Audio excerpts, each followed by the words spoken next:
U Hrvatskoj postoji tvrtka specijalizirana za izmjenu ležeće kade tuš prostorom. I to samo za jedan dan, bez prašine. Tvrtka Kupaonko omogućuje upravo to, da se uz dobru prethodnu pripremu, ugradbenih elemenata i naravno dogovor s investitorom, ostvari brza i efikasna zamjena stare, nepristupačne ležeće kade modernim tuš prostorom i to u ekspresnom roku od 8 ujutro do popodnevnih sati istog dana.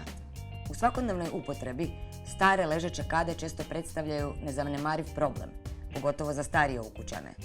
Većini ljudi daleko je praktičnije bez mnogo napora ući u tuš prostor ograđen staklenom stijenom te u vrlo kratkom roku obaviti dnevnu higijenu.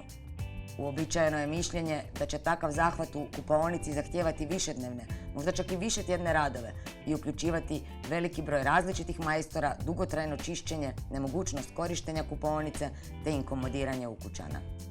Tim iskusnih vodoinstalatera i montažera tvrtke Kupaonko doskočio je upravo tom problemu i kompletni kupaonski zahvat obavlja u samo jednom radnom danu. Pored iskustva, djelatnici se u montaži koriste najmodernijim alatima i strojevima, a u pokretnoj radioni moguće je odraditi sve potrebno za prilagodbu ugradbenih elemenata.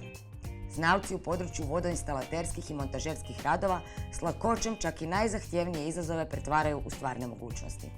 Kupaonko montažeri nemaju potrebu lutati gradom u potrazi za dihtungom ili drugim spojnim elementima, jer se u pokretnoj radionici nalazi sve pri ruci, kako bi u jednom danu završili posao i time klijentu omogućili korištenje kupaonice još isto popodne.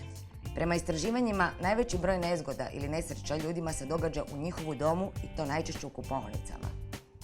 Nedostupne prihvatne ručke ili sklizak pod dokazani su kao elementarni razlozi ovakvih nezgoda. I jedino prihvatljivo rješenje kojim je moguće spriječiti takve neželjene situacije je ugradnja tuš prostora. Obratite se s povjerenjem timu Kupaonko i priuštite si novu, modernu i sigurnu kupaonicu koju ćete moći koristiti već isti dan.